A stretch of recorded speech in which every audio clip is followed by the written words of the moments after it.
Hi, I'm Sheila. I wasn't invited to the family reunion because they rewrote our entire history without me. My dad said, "Don't come." My brother forged my name on million-dollar loans. My sister told people I'd lost my mind. They thought I'd disappear quietly. But I planned something they never saw coming. Family isn't always a safe word. I've come to believe that with every cell in my body, some families wrap love in silence, but mine weaponized it. The kind of silence that fills a room even when it's full of people who share your blood. It doesn't scream, it doesn't slam doors, it just lingers. Cold, precise, like a scalpel. My therapist once told me, "You don't need closure, you need distance." At the time, I nodded, thinking I understood. I didn't. Not until the letter. There's a family reunion coming up, one of those big, all the cousins and potato salad events, the kind I've always approached with the emotional fortitude of someone going into minor surgery, numbness, followed by a sense of duty. But this time, I didn't have to wonder whether I'd be tolerated. I got my answer, handwritten in ink. The envelope was thick. My father's handwriting had always been sharp, slanted, unforgiving, the kind of script that looked like it never made mistakes. The letter inside was no different. "Sheila, do not come to the family reunion. This is final. No dear, no love dad, no explanation, just a line drawn so straight it might as well have been carved into stone." I read it twice, then again, and again. I didn't cry. I didn't scream. I just sat there with it in my hands, the paper warm from my grip, but the words colder with every reading. It wasn't the surprise that hit hardest. It was the confirmation. The final nail in a coffin built out of years of unanswered calls, offhand remarks, holidays skipped like stones over a frozen pond. He didn't want me there. Not because I'd done something unforgivable, but because I'd stopped apologizing for existing on my own terms. The last time I showed up to one of those reunions, I was asked to take a group photo, then quietly told not to be in it. "It's just for the core family," my aunt had said, smiling like it was a compliment. I held the camera steady, pretending I wasn't crumbling inside. That photo wasn't about smiles. It was about exclusion, about making sure I knew I was just close enough to hurt, but never close enough to belong. They never hit me. They never screamed. But the gossip, the sideways glances, the way my name would drop from their lips like it tasted bad, it all added up. You can forgive people and still not want dinner with them. That's a quote I found once, scribbled it into a journal, underlined it twice. I didn't know it would become a motto. So, I replied. I wasn't planning to. Hosting my own. That's all I wrote back. No frills, no punctuation war, just the truth. And it felt good. Like exhaling after holding your breath for too many years. It wasn't an act of rebellion. It was an act of clarity. I wasn't being petty. I was finally picking myself. And if they thought I'd be alone, well, they never really paid attention to who's shown up for me when it counted. I pulled out my phone, started typing, scrolling, calling. People who'd left soup on my doorstep when I had the flu, the neighbor who walked my dog when I worked late, colleagues who sent birthday cards, old friends who knew the stories but stayed anyway. "Hey," I said into the phone, calling my high school English teacher. "I'm having a gathering soon. You once told me your roots can be shallow if your wings are wide. That stuck with me." She laughed, warm and steady. "Sheila, I'd be honored to come." That was the beginning. Text by text, call by call, I built a guest list, not from a shared gene pool, but from shared humanity. I didn't owe anyone explanations anymore. I wasn't proving worth to a group that counted me out long ago. This was my family. Built on choice, not obligation. I remember one friend, Maya, telling me, "Blood isn't an invitation, loyalty is." And for the first time, I believed it. I didn't know it then, but something bigger than a reunion was starting to take shape. It had only been a week since the letter, but I moved like a woman who had waited years. The first thing I did was order a real tablecloth, not because it matched the theme, I didn't have a theme, but because I'd grown tired of paper pretending to hold dignity. Linen breathes differently. It holds warmth, like something meant to last. At the grocery store, I passed the fancy charcuterie boards and went straight for roasted chicken and garlic mashed potatoes. Food that hugs you back. None of this was about impressing anyone. It was about choosing. My ingredients, my colors, my rhythm. I stood at the kitchen counter, folding napkins without a YouTube tutorial, humming to a tune from somewhere back in college. And as I placed the first fork down, I realized this wasn't just a meal, it was a declaration. "If they don't give you a seat at the table, bring a folding chair," Shirley Chisholm once said. But I wasn't dragging my chair to anyone else's banquet anymore. I was building my own. No more begging for space, no more shrinking to fit. Just as I stepped outside to sweep the porch, my phone buzzed. Elise. I hadn't heard her voice in years, not since we both wore braces, and she swore she'd never go blonde like Aunt May. But here she was, on the screen, leaving a voicemail. I let it roll to the end, then pressed play. "Hey, Sheila, I know this is long overdue. God, I should have spoken up more. You didn't deserve how they treated you. I kept my head down, and I'm sorry. I hope you're okay. I really do." I listened to it 3 times, not because I didn't understand, but because part of me didn't believe she meant it. An hour later, Joanne called. That one I didn't let go to voicemail. "Sheila." "Joanne." A pause, the kind that doesn't wait for words, just dares them. "I heard about the letter," she said. "I didn't know Dad would actually send it." "Didn't you?" I replied, no heat, just enough chill to carry my point. She let out a breath. "I wish things were different. I mean, I miss us. When we were kids, before everything got so complicated." Complicated. That's what people say when they don't want to say wrong. There was no apology, just a dance around one. "I'm putting something together here," I told her. "If you're calling to help, fine. If you're calling to ease your guilt, I don't have the bandwidth." "Sheila, come on." "I'm not mad," I cut in. "But I'm not naive either." We hung up. No promises, no hugs through the phone. Just silence. I stood there, phone still in hand, and said out loud to the empty room, "Remorse isn't always redemption. Sometimes it's rehearsal." And I wasn't auditioning. Later that evening, I found myself back in memory. A dinner years ago. Everyone crammed around a table too small for our dysfunction. Dad had poured wine. Joanne had smiled like she hadn't just thrown me under the bus. It was about some money, a bill not paid. Joanne had bought something expensive, forgot to tell anyone, and when the notice came in the mail, she let the blame slide right onto me. I tried to defend myself. I even had the receipt, but no one cared. Dad cut me off mid-sentence.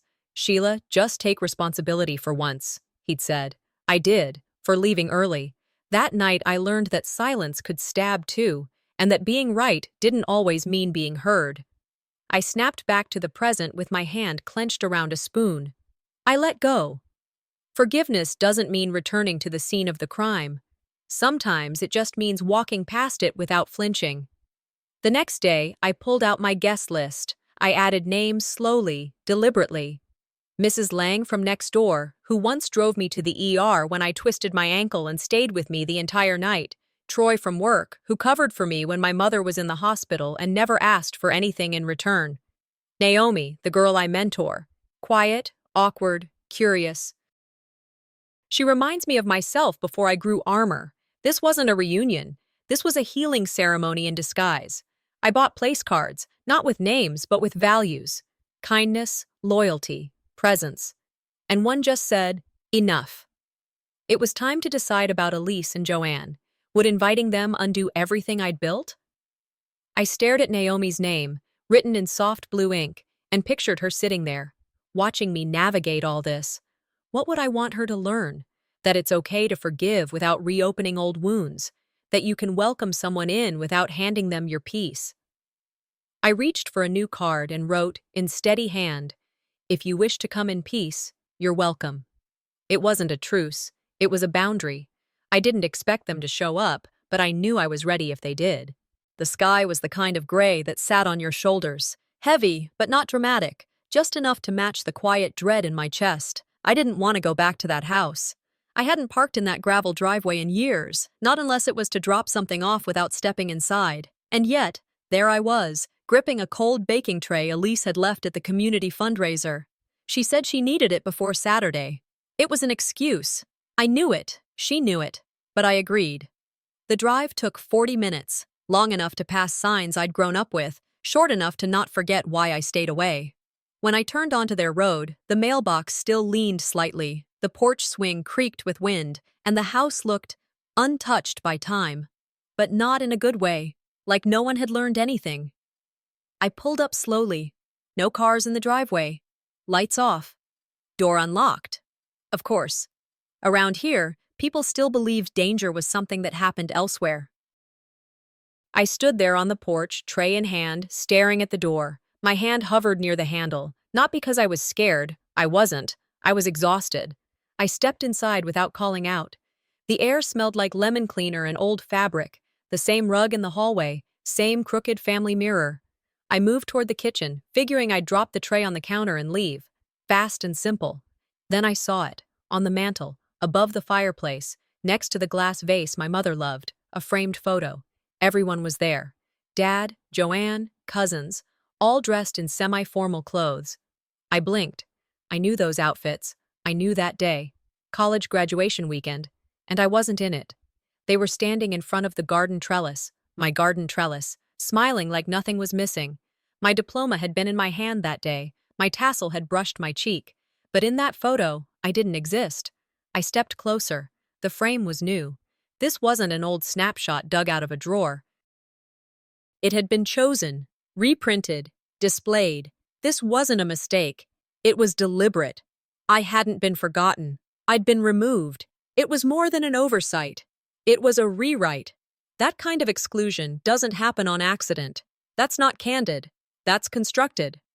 I stood still, tray in hand, breath caught somewhere between disbelief and confirmation. You always wonder if you're just overreacting. Until the proof sits on a mantel with a smug little smirk. Back then, I remember being told, "Sheila, take this one for us real quick. We'll do yours next." I remember laughing, brushing hair from my eyes, and stepping back to hold the camera. "Just a silly one," someone had said. "We'll do the real group shot in a sec." There never was a real one. I'd waited for them to call me back in. They never did. And still, I believed it was an oversight. I told myself not to be dramatic. I even posted my own blurry selfie from that day with a caption about how proud I was. They all liked it. Heart emojis, fake, empty love. But this photo?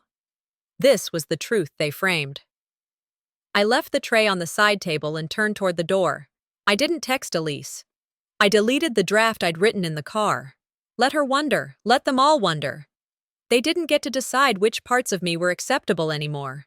They didn't get to crop out my presence and keep my silence. I drove home with both hands on the wheel, no music, just the steady hum of thought. Back at my place, I opened the closet where I kept my old photo boxes. I sifted through albums, some dusty, some water-warped from a move years ago. There was one from the summer I broke my wrist, another from the Christmas I cooked everything alone. Not glamorous, but real. Everyone looked tired, some annoyed. But I was there. I was real. I stacked the albums by the front hallway table. These would be the ones I'd lay out during the gathering. These, not the polished lies. The snapshots where my eyes weren't redone, where I wasn't holding someone else's camera. Later that night, I took out a new Polaroid camera I'd ordered, practiced a few shots. I decided I'd give one to Naomi. Real memories don't need to be pretty, I'd tell her. They just need to be honest. I paused, looking at one blurry photo I'd just taken of my reflection in the window. Would I ever want a picture with Dad again? Maybe. But only if he learns to see me, not just pose beside me. I stuck a note on the fridge before bed. A reminder. Presence. Proof. And this time, I meant it. The sun was starting to dip when I pulled into the gravel lot behind the workshop. The sign out front was different, sleek, glossy. A new font, new branding. It looked like something a consulting firm had pitched in a PowerPoint.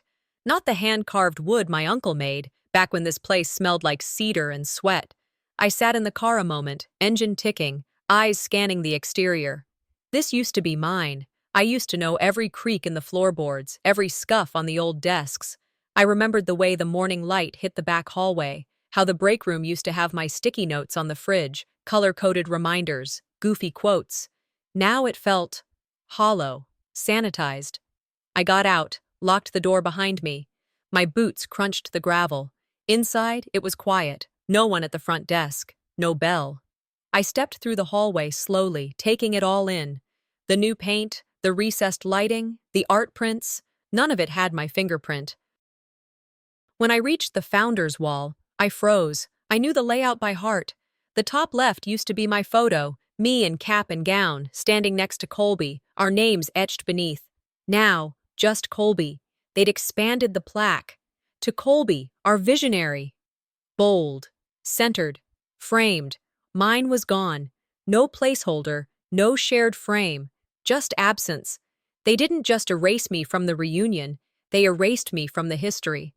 I stared at it, letting the silence wrap around me, noticing details, the fresh nail holes where my frame used to hang, the polished brass where his new photo gleamed. Someone had taken the time to do this deliberately. I didn't storm out. I didn't yell. I just stood there and recorded every inch of it with the lens in my head. On my way out, I passed one of the junior staffers. Danny, I think his name was. He looked up from the copier.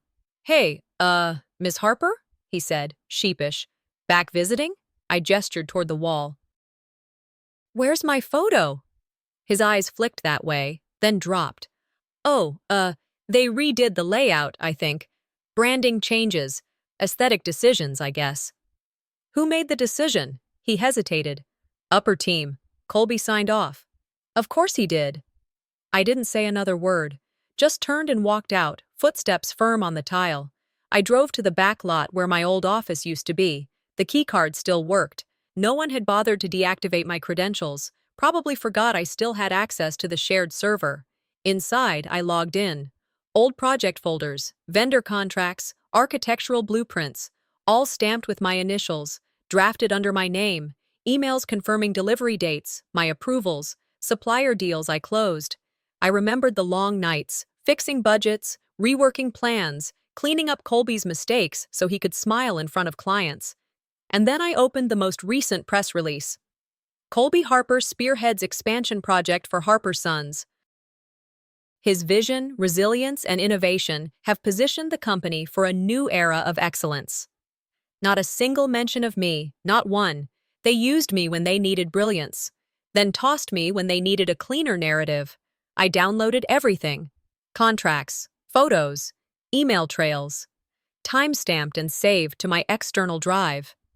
Not because I was planning some dramatic reveal, just because I wasn't letting the story die quietly. Later that evening, I texted Colby. Short, neutral. "Stopped by the workshop today, saw the wall. Curious what happened to my photo." He replied 30 minutes later. "Hey Sheila, just a design refresh, trying to keep a unified front. It wasn't personal." Wasn't personal. It's always not personal when they bury your name under someone else's shine. I didn't respond. I didn't need to. Because I knew this wasn't about bitterness anymore. It was about boundaries. You can't make someone see your value, but you can stop letting them spend it like it's theirs. That night, I pulled out a backup of the original photo, me and Colby, side by side, holding a blueprint. Behind us, the steel frame of the first workshop wing. I had it reprinted. Then I had a brass marker engraved. Sheila Harper, lead architect, expansion 2014-2017. Simple, factual. It would sit on the welcome table at my own event, not to boast, but to reclaim. They can crop me out of their frames, but I will hang myself back up on my own wall, and this time, no one gets to take me down. The house was quiet, except for the hum of the refrigerator. Late afternoon light filtered through kitchen blinds. I stood at the counter checking the menu one last time, picking herbs, adjusting salt. In one hand, I held a list. In the other, a polished wine glass I'd wiped carefully. Naomi leaned in, eyes concerned. "Are you ready?" she asked softly. I paused. Not yet. But I'm not scared. That thought echoed. Because fear had lived inside me for too long. Now it felt foreign, like an old coat I'd outgrown. You don't owe silence to people who fed you shame. I muttered it, half to myself. I reached over to polish the glassware, watching fingerprints fade. Clarity. I could see again. Then I heard a ping. RSVP. Uncle Mark, the same man who once cornered me at a holiday party, telling me I didn't contribute enough to the family business. I swallowed. He'd accepted. I stared at the screen. Nostalgia and suspicion tangled inside me. Great, I said aloud. He's coming! I moved from the kitchen to the window, breathing in the moment. Everything except peace had been confirmed. Utensils, sound equipment, lighting, seating. All that was missing was me feeling safe. My phone buzzed again. Text message from Joanne. Don't turn this into a pity party. Keep it respectful. Her tone, condescending, dismissive, stung more than a direct insult. I recalled a church picnic years ago when she singled me out in front of neighbors, making some joke about how big girls shouldn't be in heels. Everyone laughed, including me, because I wanted to belong. This time, her push didn't land inside me. I typed back, respect doesn't mean silence. If you're worried about what I'll say, maybe you should worry about what you did. My fingers hovered over send, then tapped. Silence followed. Later, we met in the church parking lot, neutral ground. No cameras, no witnesses. Joanne was leaning against her car, arms folded. You always need to prove something, she said quietly. I kept my voice steady. I'm not proving anything. I'm remembering everything. Her eyes flicked to the evening sky. You know, you're dramatic sometimes. Cross a line at my event, I said, and I'll draw one you can't erase. She took a step back. The kind of step that tells you she'd weighed the line and decided I'd built higher walls than she expected. I watched her scramble for the right words. She found none. I drove off with my heart drumming, not from fear, but from clarity. Later that night, I dug out my journals, entries from years where I apologized, made excuses, swallowed pride so deep my spine curved. Grace is not suffering. I wrote that. Grace does not demand bleeding. I opened a fresh page and wrote affirmation. You are not hard to love. They were hard to please. Then I pulled sprigs of lavender and a piece of ironwood from my workshop stash. I assembled a simple centerpiece for my event. Lavender for calm, ironwood for strength. At midnight, I recorded a voice message to Dad, never to send. Thank you for teaching me strength, by forcing me to find it alone. I don't need your presence to make peace. I only needed the absence to stop waiting. If you show up, know this, I will not shrink. I saved it in a folder titled To Myself. I'd listened later when I needed proof I spoke for me. The warning lived in quiet form, but it was clear. I closed my laptop and stood there in darkness, knowing tonight I had said something final, even if no one heard it yet. Late afternoon sunlight fell across my kitchen floor, long and slanted like a quiet warning. I had just finished rearranging name cards for the reunion. Every detail had been checked. Again, flowers scheduled, tables labeled, music lined up. I stood in the center of my living room, eyes unfocused, listening to the hum of nothing. Then my phone buzzed. Tilda. The message read, We can talk, come over, but don't make it loud. Not an apology, not an invitation, a control clause. Typical. Still, I stared at it longer than I should have, then slipped on my shoes and grabbed my keys. The drive to her house was familiar in that muscle memory kind of way. Left at the gas station, past the red mailbox that never got painted right. I pulled into her driveway and sat a minute. I hadn't planned on this, but some part of me had hoped for it. The door creaked like it always had. Her house smelled like lemon polish and quiet guilt. She stood in the hallway, wearing that old sweater she always wore when she felt unsure. Her eyes met mine with something between softness and caution. You look tired, she said. I'm not, I replied. We moved to the sitting room. Still beige, still silent, no photos of me, never had been. I didn't know how to reach you, she began. You've always known, I said, sitting down. I meant lately. I said nothing. She folded her hands.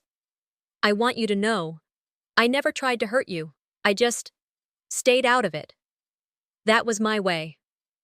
I know, I said. You watched. I thought staying neutral would keep the peace. Whose peace? I asked. It wasn't mine. She bit her lip. Her voice dropped. If you really show up tomorrow, please don't be angry. Just let them see the good parts.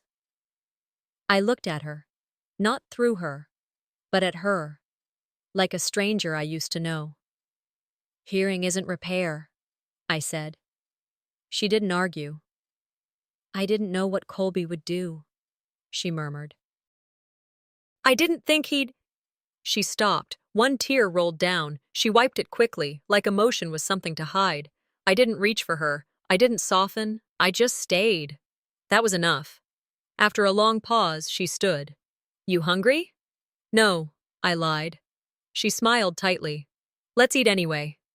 We drove to a local restaurant, the kind with soft music and linen napkins. We didn't talk much on the way. When we arrived, the hostess gave us a tight nod. I glanced around. Dim lights, whispered conversations, the kind of place where words are measured. We stood by the entrance waiting for the host. A young man in a vest approached me directly. Staff meal is in the back. You can follow me, ma'am. My jaw locked. I'm not staff, I said flatly. Oh, he said. Sorry, I just assumed. Tilda stepped in. She's with me. She's my daughter. The man blinked. My apologies. I was told a staff member was expected tonight. I looked past him. Joanne was seated across the room. She saw the exchange. She saw me. And she didn't flinch, just sipped her wine. They knew. I turned without a word and walked out. Not rushed, not shaking, just done. Back in my car, I gripped the steering wheel. My breath caught in short bursts, the way it does when you've been kicked without warning. I looked back at the restaurant. The lights seemed too warm for what just happened inside. No apology can reframe shame. I whispered it like a prayer. I'd been humiliated before. This time felt different.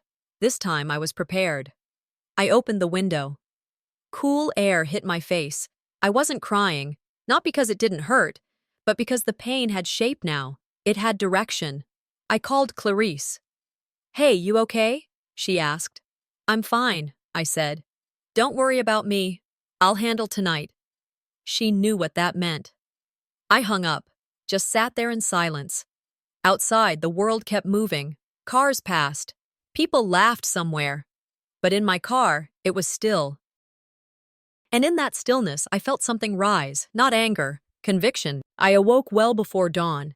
The house was still but for the distant hum of cars starting their morning routes. My mind refused to let me sleep.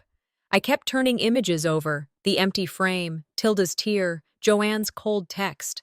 Silence had been their weapon for decades, but today I would speak. I dressed slowly, not to hide scars, but to wear them without shame. Deep blue silk blouse, dark trousers, shoes polished, armor, not for warfare, but for standing. I whispered to myself, today, I return as a witness, not a supplicant. With that, I gathered the documents I'd stored overnight, the photo prints, the contracts. I felt the weight of every omission as I stepped outside. Charleston's early light brushed the edges of the workshop building. Every brick, every sign, mine, once, felt heavier now. I slid into my car, heart steady, hands gripping the steering wheel. I was going back into the arena with facts in hand. In my lodging room that afternoon, I spread out the files. The ledger, loan documents, emails. I opened the ledger. There it was, my name, tied to a multi-million-dollar debt, Colby's venture. I stared, remembering how I negotiated those numbers late into the nights. Now those figures strangled me. They didn't just silence me, they charged me for it. Some signatures looked strange, some altered. I traced them with shaking fingers. My heart pounded not with fear, but with outrage. They'd buried me. I called Colby. His voicemail picked up. I left a message. I want to know why you used my name on that document. No apology. And then I called again. Now he picked up. "What's this about my name on a massive loan?" I asked. He tried to laugh it off. "Accounting error. Chill." "Error is a luxury for those shielded by silence," I replied, voice calm but firm. He warned me. "You could destroy more than you know." I narrowed my tone. "No, I'm restoring what you stole." I hung up. The fight was public now. I wasn't doing this alone. I invited Clarice and Tanner to meet me. We gathered around a small table in my lodging's back room. I laid out every piece: photos, the deleted frame, the debt sheet, time-stamped files. Clarice trembled. "We can file this," she said. Tanner nodded, iris glinting with determination. "Audit confirms your name was stripped from public credit profiles." And on the FaceTime call, Naomi spoke up. "Dee, don't let them gaslight you." Her voice cracked, but it bore gravity. Together, we drafted letters, planned public disclosures, mapped legal steps. I felt the energy shift. The quiet was cracking. Before leaving, I stood before a cracked mirror in the hall. I stared long. My sticky note. Presence, proof. I rehearsed my opening words for the reunion. Clear, controlled, unflinching. I would not cancel. I would show up, evidence in hand, intent unwavering. I placed the binder in my bag and zipped it tight. I looked at my reflection, a woman poised for confrontation. They rewrote my past. Now I would claim the pen. I walked out into the sun, toward the car. The air was charged. Every noise felt louder. My steps were certain. I was heading back to the estate, to face all of them. Doors swung open. Guests spilled into the hall, some stepping lightly, others with hesitation. I stood at the threshold, heart steady, greeting faces old and new. Naomi walked in beside me, arm brushing mine, a small nod of solidarity. I watched eyes dart. Who came to witness me? Who came to judge? I marked absences. Joanne, Colby, a handful of aunts and uncles. Their silence spoke louder than their presence could. I inhaled, held the moment. When Naomi was called forward during opening remarks, she paused. The room hushed. She asked, "Aunt Delara, some say you started drama. Why should I believe you?" That single question dropped into the air like a stone. The crowd shifted, eyes flickering. I stepped forward, my voice was calm. "Because they forgot to ask me first." A crack formed in the facade. Murmurs, shock, realization. The gaslighting that ran through their stories trembled in that pause. Then the broadcast flickered. Colby's voice came through speakers, not from stage. He spoke of instability, emotional overreactions, restoring balance, carefully veiled, never naming me. I felt it tighten around me, whispers growing, glances sharper. My jaw clenched. I remembered the voice message I might release, the documents I held close. I had a choice.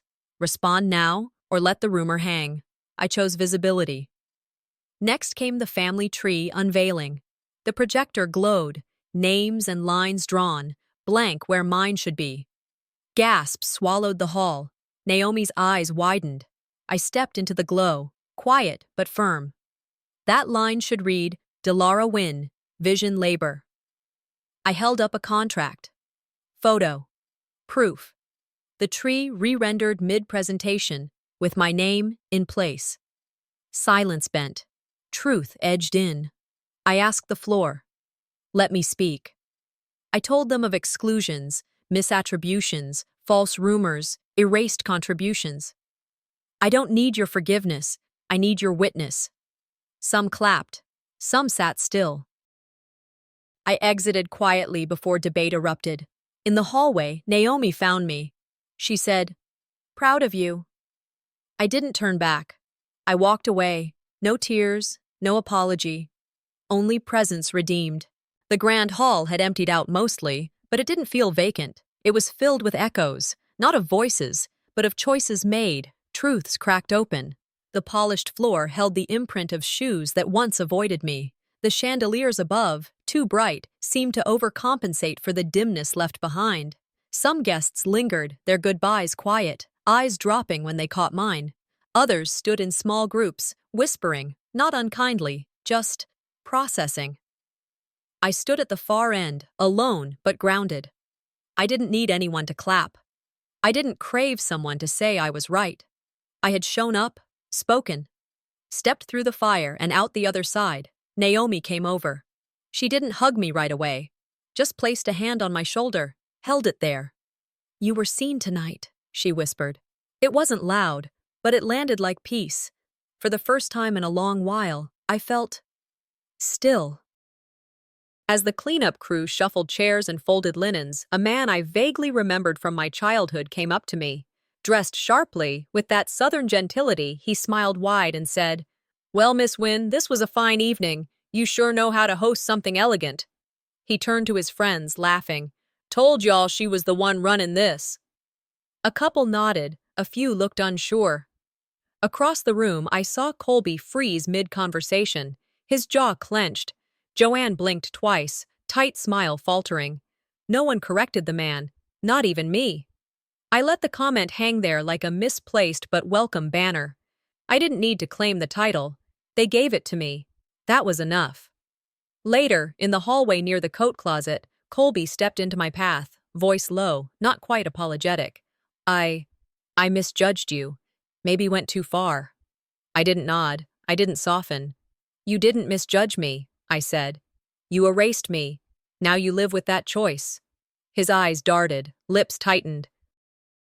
No comeback. Joanne hovered close, arms crossed. "We didn't mean for it to become this messy," she said. "You know how family gets."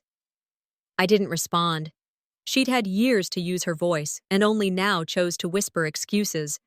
Tilda stood at a distance, unsure if she should come closer. She didn't. I didn't invite her in, either. Clarice watched from the far end, Naomi beside her. My tribe, not built by blood, but by choice.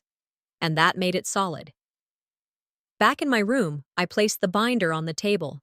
Photos, scanned contracts, letters, my archive. Not for courtrooms, for memory.